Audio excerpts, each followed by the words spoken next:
Welcome to Before and After. It's the podcast where we talk movies, shows, music, games, and more. You know what it is. It's hip, it's now, it's here, it's wow. I'm Spence, and I'm joined by my great friend Vince. Vince, how's it going? Spence, it's been a while. Finally, episode 8 of Before and After. And before we get started, just want to bring up how you can follow us on Facebook at Before and After Podcast, on Instagram at Before After Podcast. Apparently, Before and After was already taken. And I just want to bring up the fact that Stranger Things Season 3 came out, and we posted a bunch of great important information. If you want to save some hope, if you've already seen it, you know what I'm talking about. Now, you can basically listen wherever you want, and we want to give a quick shout out to our 5% listeners from Germany. Spencer, you have any words for them? Those are our international friends, and I love them. I love them. They're amazing. They're the greatest support we have. And then this is episode 8, as we mentioned. Episode 10 is going to be our special. We're thinking because we keep getting a lot of late night listeners. I don't know why. Maybe we're good for, just after a good night out or something. I think it's because of the voices, man. They just want to hear us as we bore them to sleep, right? So that's going to be the Before and After Hours special episode number 10. But this is the full review for Spider-Man Far From Home. So Spencer, why don't we just get right down in it? Yeah, I agree. Let's do this thing. All right, so to kick it off, you and me saw it together with another friend of ours. We don't like him, so we're not going to talk about him. The atmosphere before and after the film. You said something after the film, so I wanted to talk about this. So beforehand, what'd you feel? What'd you think? Well, beforehand, going into this, I was a little cautious with going into this one. I wasn't a huge fan of Homecoming. So when this one was announced, when I saw the trailers for this one, I was just like, it looks like the same to me. So I was a little worried. And I don't know if a lot of other people were. I wasn't looking too much into what was the hype for this movie like. Were a ton of people excited or not? What about you? How did you feel going in? Well, especially soon after Endgame came out, where you felt it in the theater, or you even felt it when you were sitting outside in a line for an hour or so trying to get in because you just needed to pick your seat because so many people want to see it. With this, we went on to Tuesday, and I didn't feel the excitement with it. I haven't seen the first Spider-Man at all, but it just didn't build up to the hype, I think. I feel like it was just going to see a casual movie. That I didn't see anybody like. I remember when I saw Shazam, I saw a few people dressed up as Shazam himself, and I was just like, wait, what? That's a little for Shazam? For Shazam. I'm not kidding. It was crazy. I didn't see that with this one. There was no like little kids with the Spider-Man masks or anything going in. It was mostly adults, if I can remember right. At the theater we were in, yeah. Yeah. And they were playing in 2 theaters, so, the popular movie at the time, but I didn't feel the excitement going into it. And how do you feel for that kicking off Phase 4 for the MCU? Do you want more of a bang, but it's hard to follow Endgame, or what? I don't know how you would end Phase 3 after Endgame. They ended Phase 2 with Ant-Man. Ant-Man's a very lighthearted, comedic, it's just a good time kind of a movie. That's Paul Rudd. What do they call that, a popcorn flick? It's the same with this one. And is this one the best follow-up to Endgame? I don't know. It definitely showed the post-Tony Stark era. Yes, you saw did. This isn't spoiling anything at all, but you see Iron Man's face painted everywhere. It's just a big theme throughout as Peter Parker's trying to battle that loss and trying to find out who takes that role next. Yeah, I always thought that it was really interesting that the Spider-Man and the MCU, they really focus on Tony Stark a lot. Tony Stark's like the Godfather, basically. He's his Uncle Ben. Yeah. in this franchise. But it was just weird to see without that, and they started the film showing the characters that died. Yeah. They just showed 5 quick pictures and then moved on. Did you catch a little something weird in there? What are you talking about? Captain America was listed. Yes, that was weird. Did he die off screen? He just got older. Yeah. If you saw Endgame, he went back in time, got his girl. Is he dead? He can't be dead. I hope not. I know he's not coming back in his role, but they shouldn't. No, he'll be back. He'll be back. Cap always comes back. I just want to hear him refer to his Fantastic 4 days and go, flame on! And yes. Just a little mix-up there. All right. I'd love that. So, atmosphere before, It was all right. Afterwards, we can mention it real quick as you turned to me, and after the post-credit scene, there was 2 scenes, or was there one? Yes, there were 2 scenes. One was decent, and then the other one left some questions. The other one was a little weird. Right after that weird final one, what happened right after that? I noticed the theater was dead silent. It was eerie. It was so weird. I had to whisper talking to you. Normally there's like After the super movie. loud Avengers orchestral music blasting. Oh, yeah, that's right. I literally had to whisper talking to you. I was just like, why is it so quiet? It was eerie. When I saw Shazam, to bring up Shazam again, I saw that in That's more time than we Philadelphia. needed. Now, the movie takes place in Philadelphia. There were people literally clapping, standing up, Philly. and for some odd reason whooping Yeah. in the middle of the movie every now and then when there was like a screenshot. There was a couple of people in back who would shout, Philly! It's like, I've never seen this before in my life. I didn't do that for The Dark Knight when I was just like, yes, Chicago! They're all just wearing their Carson Wentz jerseys. Right. All right, we have reviews. Spencer, big comic book fan, loves Spider-Man. Is he your favorite or is it Flash? Spider-Man is my favorite. Batman's number 2. Okay. Yeah. So was this disappointing to see from your favorite superhero? Let me get into my background with Spider-Man just a little bit. Spider-Man was not my introduction to comics as a genre. That was actually Batman. But since then, he's been my favorite since I was like 4. So that's fine. I've seen every single movie, watched every single animated series, even that really bad Ultimate Spider-Man one on Disney. Don't do that to yourself. Even that really dope MTV show that nobody talks about with Neil Patrick Harris. Gosh, I love that. I've read Spectacular Web, Ultimate, amazing. I'm super excited for J.J. Abrams' Amazing Spider-Man coming out later this September. I'm really loving what Nick Spencer's been doing with the character. All that being said, I am a part of less than 2% of the people who reads the comics before going into a movie. So take what I'm about to say with a grain of salt. All right, let's hear it. I didn't care for it. Oh, yeah, you didn't look like you did. Just going into it, or some of the Yeah, times no. it was very comedic throughout. I was laughing, stuff like that. You didn't seem to care. There were a couple times where it got me to chuckle or smile or something like Just a that. little chuckle. Yeah, a little chuckle. But nothing wowed you, it seemed, even when there was the twists and turns in there. Even after the film, you were like, nah. Unfortunately, now, unlike Homecoming, there's a big twist in that movie where I don't think anybody sees coming, even a comic fan like myself, where you can kind of guess what's going to happen in these movies. This one, there's nothing that really is just like, whoa, curveball.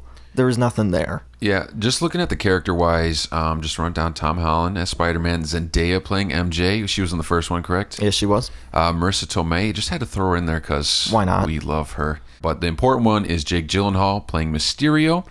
Myself going in, I knew Mysterio was a bad guy. And when you see the film, you're like, what? Yeah, ever since watching the trailers, you're just like, is he a good guy now? Is that what they're doing with him? So that kind of lessened the twist. It was more of like, that's the person I know. Yeah. This makes more sense now. Okay. Right. But go ahead.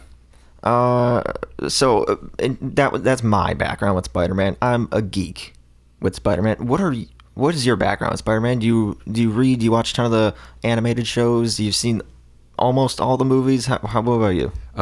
Started with just the movies. I haven't read any of the comics. So Tobey Maguire obviously kicked it off for me. Andrew Garfield, Great kick. my favorite. He was a great kick. Now, it's not like Superman or anything. Tell me if I'm wrong, but Superman had a movie in the 80s or 90s where an actually It's acted 1978. live. Okay, but that didn't happen with Spider-Man. Like the first actual actor on screen was Tobey Maguire. There was a really, really bad 1977 bad, okay. movie.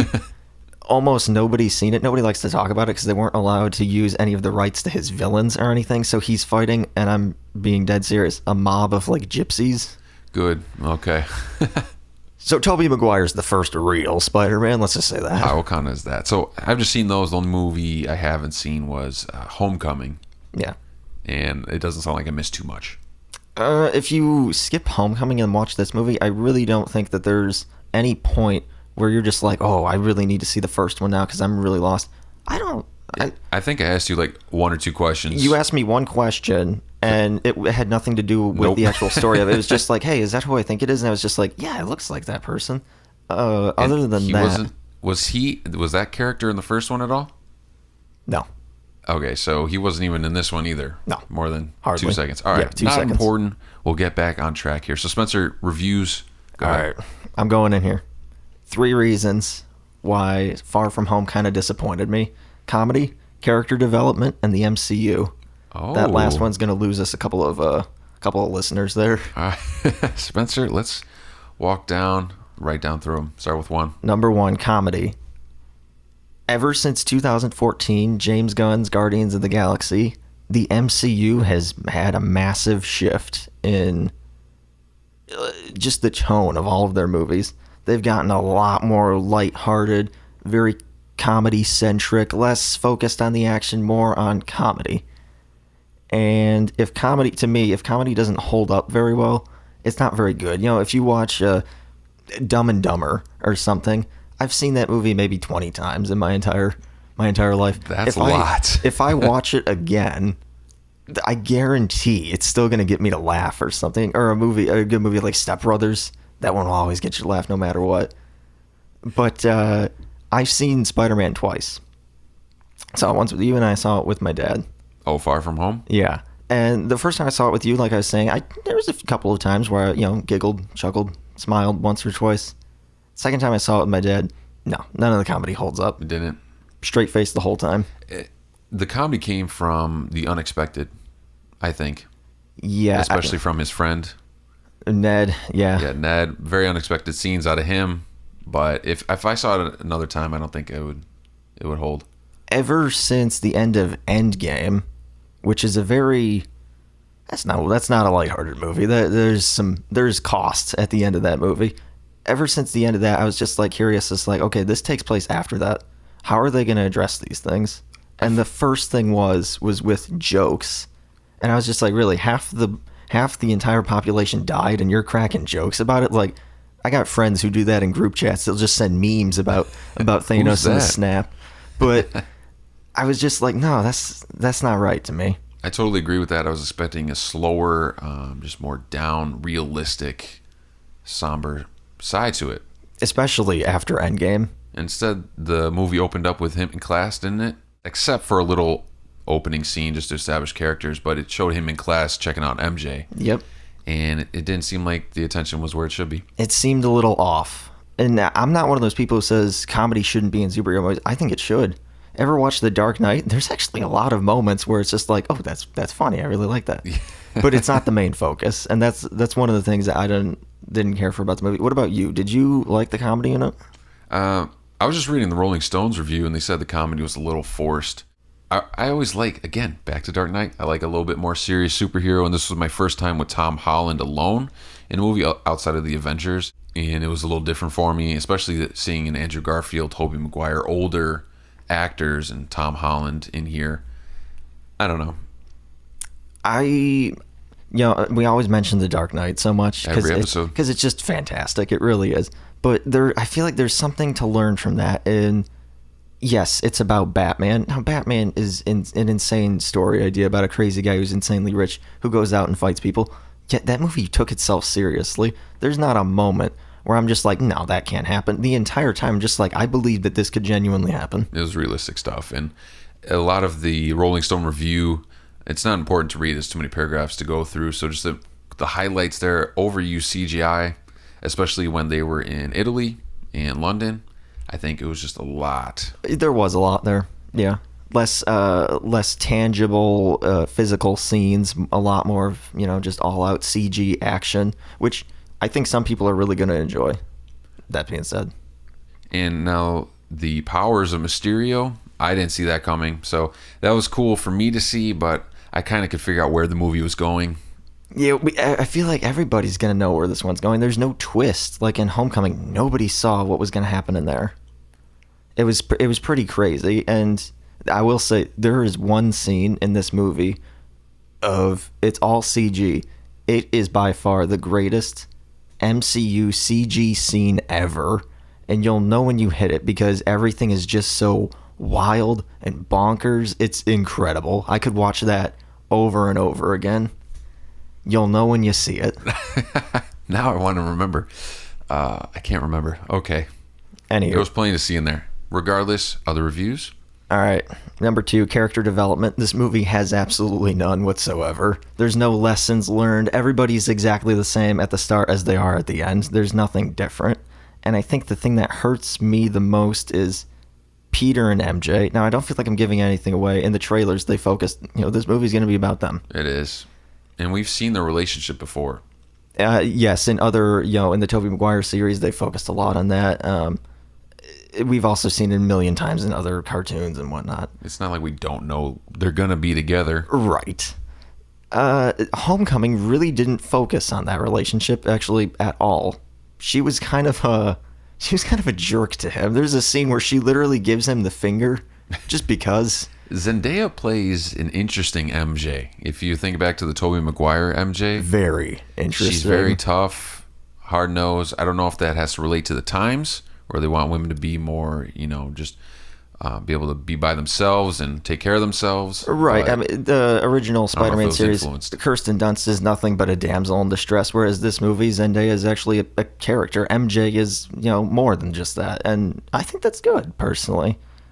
Unfortunately, as somebody who's read the comics, Peter Parker and Mary Jane's, the whole love story is arguably the greatest in all of comics. It takes years to happen. The entire time you're just like, oh, why won't these two get together? Like Jim and Pam in The Office. Just like, for crying out loud, just do it already.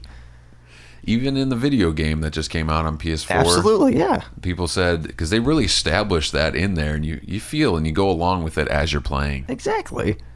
The problem with this movie is it pulls an Avengers Endgame in that it skips the most important part of the character's story arc of how it all starts.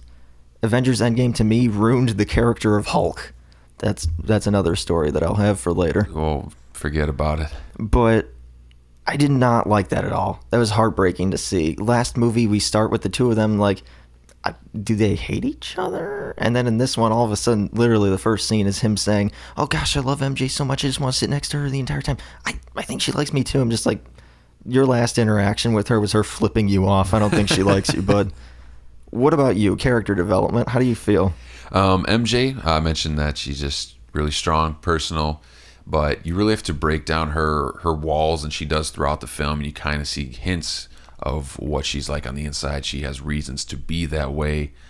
But other than that, Tom Holland played just a straightforward Spider-Man, too worried about wanting to create his own life and get away from being Spider-Man, and he's not ready for the role yet because he's just a kid. And right. That's really emphasized throughout the film. But there's nothing else that...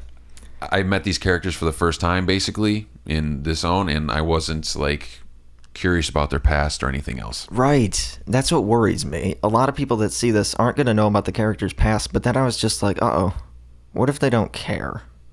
That's what really worried me about this. And outside of Aunt May, I know her story a little bit already if you've seen it before. And yeah.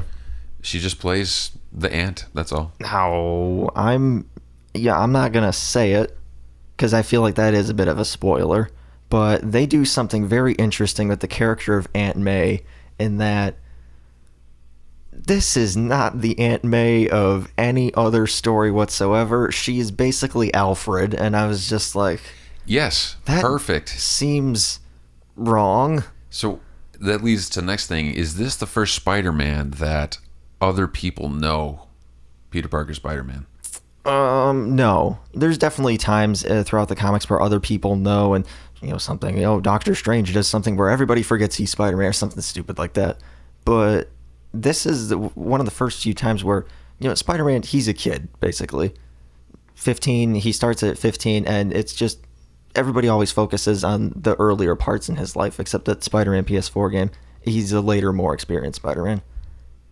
I always felt it kind of weird in that if a kid was a superhero, like Robin, it doesn't work. If other people notice that you're a kid, they would be like, no, you can't do this. I won't let you do this. Whereas like Batman, it's just like, oh, you want to go be a superhero? What are you, like 35? Yeah, that's fine. I feel like if I was a superhero and my mom found out, she'd be like, oh, no, you don't. No. She would shut that down immediately. I don't like that. Is your Peter Tingle acting up? Oh boy. Like, okay, but I Oh, boy. loved the connection to Alfred because that's basically what she was. She just keeps saying, "Remember your suit? You might need it." Yeah, I didn't like that. Now, in the first movie, was she kind of a little bit cockier and stuff like that, like she was in this one? I feel like overall in the first one, I'm gonna say she had more screen time in the first one actually than this one. That's where the second film messed up. Overall, she's pretty much the same character. Obviously, she doesn't know anything that Peter's Spider-Man or anything like that. But overall, she's the same. Again, no character development. All right, so we hit 1 and 2 so far. We have the third one right now. Spencer, what is it? The MCU. The last reason I don't care for this movie is the MCU. Now, I'm one of those people, you can call me crazy. I don't think Spider-Man should be in the MCU. Where should it be? He should be in his own universe. How come, though?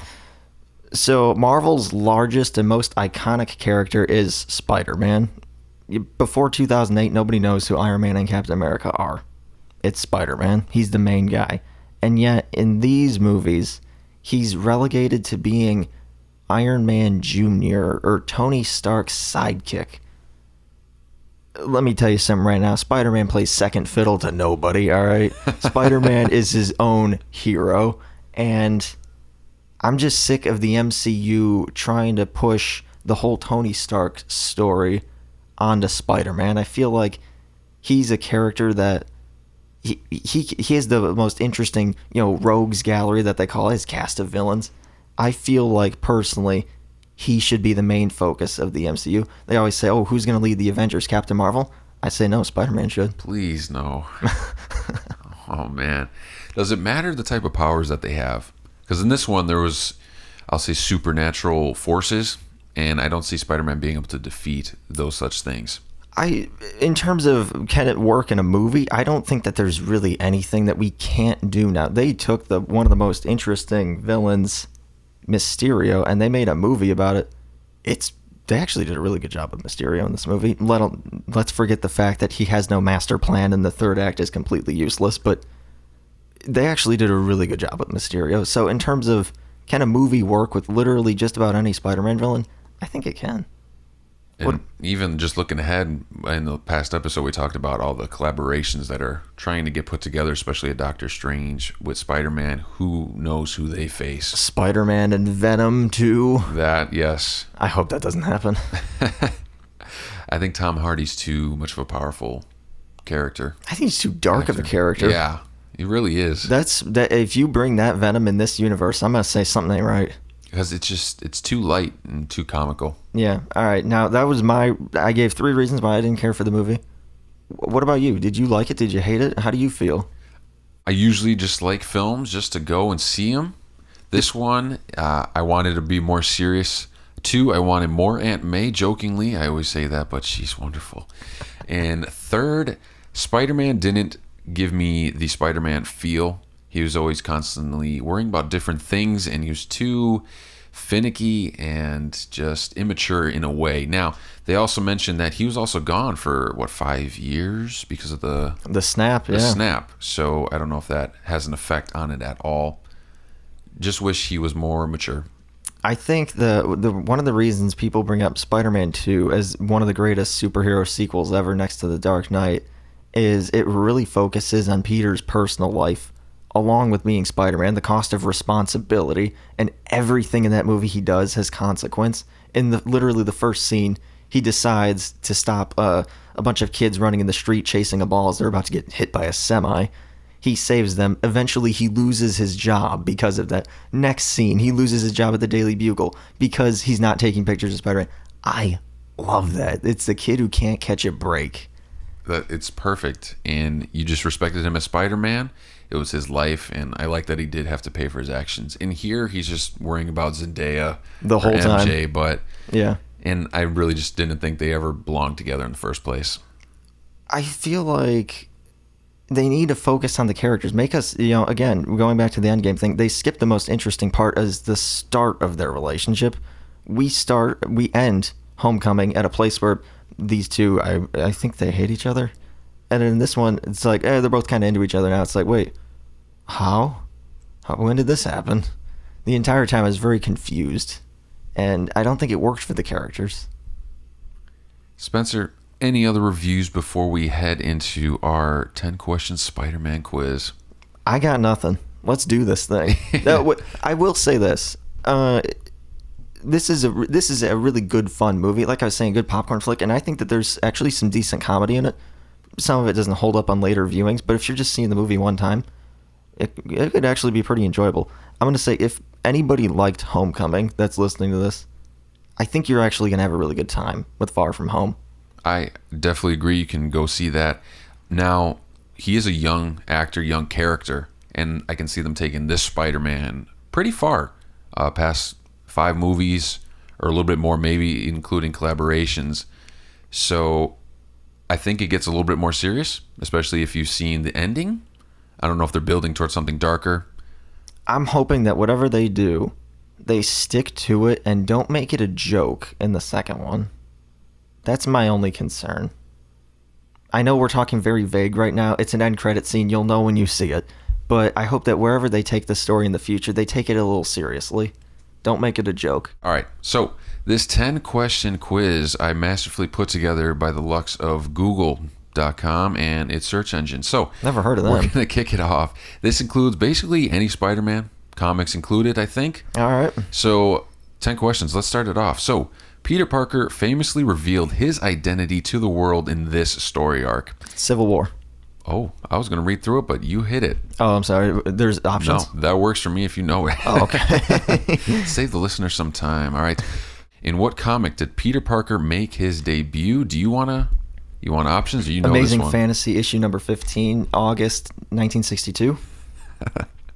Correct. Ooh, going back to the Andrew Garfield Spider-Man, it looks Okay. like.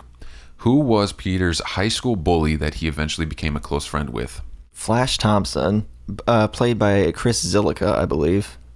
I don't know about the Chris Zillica, but I will trust you on that one. Outside of his costume, the Spider-Man costume, which of these bad guys does Peter Parker not have a relationship with? The Vulture, Doc Ock, Black Cat, or the Green Goblin? So as Peter Parker, he does not have a relationship with who? A personal relationship. I'm assuming this is referencing the comics, because if we're talking movies, he kind of has a connection to all these people. I'm going to say Adrian Toomes' Vulture. The Vulture is correct. We've seen him, working with Doc Ock as Peter Parker. So just as an example, how old was Peter in the comics when he gained his powers? Do you want to guess? He was 15. You got Depending that on one. the universe, they don't really say in Amazing Fantasy, but it's widely accepted that 15 years old is when he was bitten.